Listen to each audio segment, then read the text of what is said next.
On rencontre Norm Wells de BMW Motorrad. Norm, chez vous aussi, il y a beaucoup de nouveautés. Encore une fois, cette année, il y a déjà eu le S1000 et tout ça, mais là, il y a d'autres choses. On continue toujours à avoir des nouveaux modèles pour faire une plus grosse expansion pour notre marque. Et à chaque année, on a quelque chose de nouveau qui est spécial et puis on va adresser plus de monde. Oui, bon, d'ailleurs, justement, le 800 qui est là, parle-moi de ça. C'est quoi exactement? Ça, c'est notre nouvelle F800 GT. C'est un modèle intermédiaire, touring. Alors, pour beaucoup de personnes qui font déjà beaucoup de touring, c'est des plus grosses motos, mais deviennent un petit peu plus âgées et moins forts. On offre quelque chose ici maintenant qu'on peut continuer à faire du touring, plus légère, moins haute, plus facile à manœuvrer avec. Alors, un modèle qui va être vraiment intéressant pour nous autres cette année. Mais si on veut doubler la puissance, vous avez le K1600 GTL qui est comme le flagship cette année chez vous. Une moto qui a été très appréciée lorsqu'elle est sortie. Qu'est-ce qu'il y a eu comme amélioration là-dessus maintenant? C'est sûr que c'est un modèle qui a été déjà lancé sur le marché à un très haut niveau. Alors, pas nécessaire de faire d'amélioration. C'est un modèle qui se vend très bien. C'est quand même tout nouveau. Elle a juste 2 ans maintenant. Mais la technologie disponible sur cette moto-là est déjà à haute pointe où c'est pas nécessaire de faire des changements sur celle-là. Okay, donc, on parle d'un moteur 6 cylindres de quelle puissance? Elle a 160 forces avec 125 Nm de torque. Alors, c'est un moteur qui a vraiment beaucoup de torque. Mais c'est un moteur qui est très vif, c'est un 6 cylindres. Oui.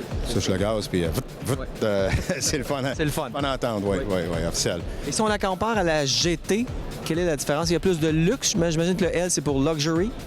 La GT est plus sport touring. Alors, c'est un petit peu plus étroit, moins de bagages en arrière. La GTL, c'est vraiment luxuous touring. Et full équipe, tous les besoins nécessaires pour faire un grand voyage touring à 2 avec beaucoup de place pour mettre le stock.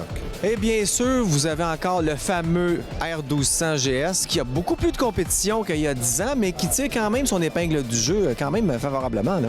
C'est sûr que la R1200 GS, c'est un modèle qui est le plus important pour nous autres. La GS gère BMW. Alors, oui, il y a beaucoup de produits sur le marché maintenant qui sont similaires à la GS, mais ce ne sont pas une GS. Et le produit qui est sur le marché aujourd'hui, les autres manufacturiers, s'approche du GS 2012, mais là, on vient juste de changer le jeu.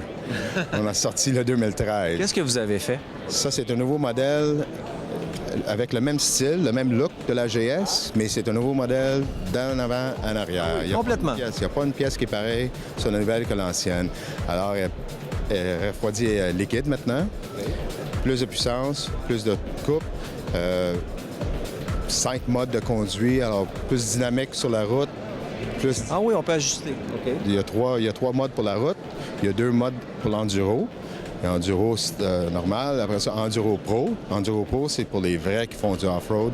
Alors, c'est un modèle qui offre beaucoup d'opportunités de faire soit du touring sur la route ou avoir beaucoup de fun hors route. Encore, comme le modèle précédent, mais encore plus de fun. Encore plus de fun. Merci, Norm. Bienvenue.